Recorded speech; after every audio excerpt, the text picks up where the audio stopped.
The internet used to feel alive. Now it feels like a shopping mall built by algorithms. But what exactly changed? Us or the web itself? Back then, I used to spend hours arguing with my friends on this private forum a friend built in high school. We were all anonymous, no profile pictures, no real names, just text on a screen. And somehow, those debates felt more real than most of the conversations I observe online today. We talked about everything, movies, philosophy, and even the news, whatever came to mind. Half of the threads made no sense. We even had a mini revolution, and none of it was optimized for engagement. But it was ours. There was no algorithm trying to predict what we liked, no ads watching over our shoulders, just a handful of teenagers typing away into text boxes on the early web. Sure, part of it might have been nostalgia. Everything feels bigger when you're young, but the changes that came after weren't just in my head. Now everything feels strangely uniform. Different platforms, same playbook, designed to hold attention, not to spark it.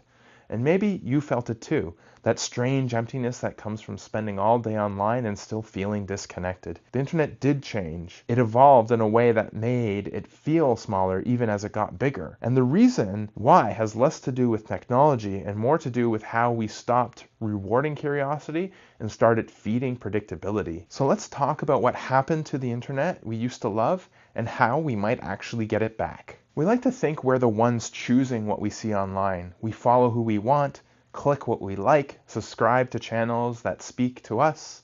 It feels like freedom. But if you look closer, it's not really us choosing anymore. Every scroll, every click, every pause in a video quietly teaches an algorithm how to hold your attention just a little bit longer. It's not malicious. It's just math optimized for time spent. And slowly, that invisible system starts to decide for us what we like, what we believe, what we should be angry about this week. The illusion of choice is the most brilliant trick the modern internet ever pulled. Because when you're the product, control feels like freedom. The technology writer Cory Doctorow calls this pattern enshittification. Platforms start out good for the users, then for the business customers, and eventually bad for everyone once they try to squeeze out every last drop of value before decline. It's capitalism applied to attention. You can see it everywhere. Amazon used to be the fastest, simplest way to buy something. Now it's a maze of sponsored results. Facebook used to be about your friends. Now it's mostly ads and suggested posts.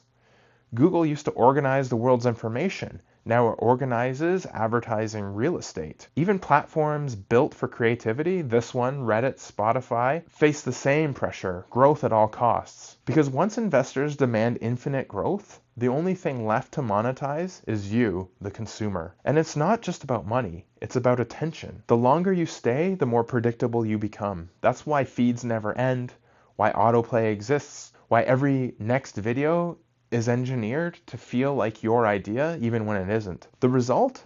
A web that looks personalized, but for many of us feels like a prison with pretty wallpaper. They built algorithms to understand us so well that we stopped needing to understand ourselves.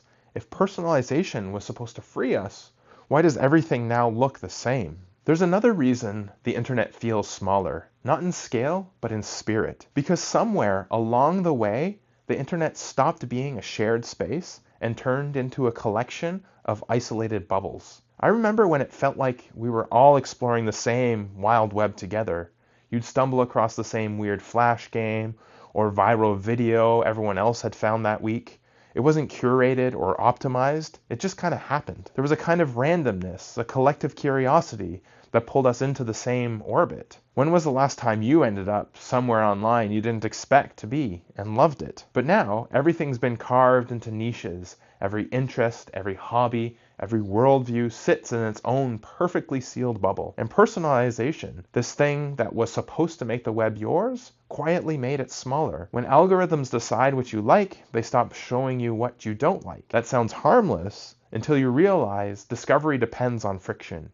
You can't explore a world that's constantly reshaping itself to match your past behavior. Sure, algorithms introduce novelty, but it's safe novelty, the kind that keeps you comfortable, not curious. The more personalized the internet became, the less personal it felt. The web has become a mirror, showing us only what we already are.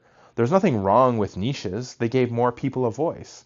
The problem is when these niches become walls instead of windows. Personalization was meant to free us from the noise, But in the process, it erased the commons, the big, the messy, shared space where culture actually happens. We used to bump into people who thought differently. Now we scroll amongst people who think exactly like us. We used to browse websites. Now we consume suggested content. Maybe that's the real tragedy of the modern internet. It didn't just get centralized, it got narrow. It turned curiosity into consumption, exploration into personalization, the public square into a million fenced gardens.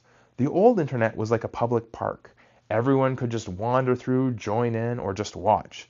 The new internet is like a row of private courtyards, each one beautifully designed for you and you alone, and no one else ever walks by. If you ever felt like the internet doesn't really belong to you anymore, maybe this is how we take it back. If the internet has become smaller, more predictable, more algorithmic, then what does it mean to be free inside of it? We talk about digital freedom like it's a technical problem, privacy settings, ad blockers, subscriptions, but maybe it's something deeper. Maybe digital freedom isn't about escaping the system. Maybe it's about remembering that we still have agency within it. True freedom has never been about endless choice. It's about meaningful choice, deciding what matters to you, even when it isn't convenient. Convenience gives us freedom in the short term, but costs us curiosity in the long term. Writers like Carl Newport call this the attention economy trap, systems designed to remove every bit of friction, even the kind that makes life interesting. Every design tweak pushes us towards frictionless comfort, but curiosity, the thing that built the web in the first place, needs friction. Curiosity begins when something doesn't fit, when something feels strange or difficult or new. Maybe rebellion doesn't mean deleting apps. Maybe it starts with curiosity. We can't undo the algorithmic internet, but we can choose how we engage with it. We can follow smaller creators instead of the loudest ones. We can click past the first search page results. We can wander on purpose. That's what open source communities, indie blogs, and zines still do. Wander on purpose. Because the best parts of the web have always been hidden a few clicks deeper than most people bother to look. The platforms forgot that.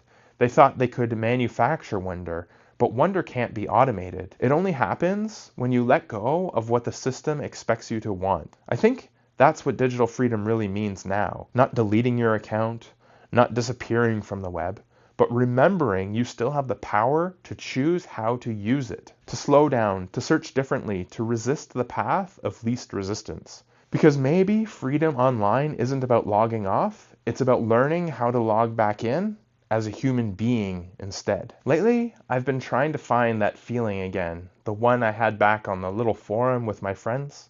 No ads, no algorithms, no performance metrics. Just curiosity, conversation, and the strange comfort of being anonymous but understood. Maybe that's what's been missing. Not another platform, not another app, but a reminder of what the internet was supposed to be, a tool for human connection, not a machine for extracting attention. I don't think the old web is coming back, but that doesn't mean the human web is gone. It's still there, in small discords, forgotten forums, newsletters, and comment sections where people actually talk instead of perform. You can still find creators who care more about what they're saying than how it trends. You can still find the weird, the genuine, the unmonetized corners where curiosity survives. It's just harder now. You have to look. Small communities can still be messy, but at least the mess is human. And the internet didn't become inhuman overnight. It became inhuman because we stopped looking for the humans inside it. The future of the web doesn't have to belong to corporations or algorithms. It can belong to us, to small creators, independent thinkers, and anyone willing to build something a little weird, a little real, and a little human. You don't have to be online less, just more intentionally. The first step isn't deleting your accounts or quitting the web, it's choosing to explore again. Choosing to be curious in a world that's trying to automate curiosity out of existence. Maybe the future of the internet isn't bigger platforms, it's smaller circles of trust. Groups of people who care about ideas, not impressions, who use technology to communicate, not just to broadcast. The internet didn't die, it just got too comfortable. It stopped challenging us and started sedating us. And maybe what it needs again is a little bit of weird. I'd love to hear, what's one corner of the web that still feels human to you? And hey, if you found this worth your time, clicking that like button helps more than you think, as it tells YouTube this kind of conversation still matters. Thanks for watching, and for keeping the web a little more human.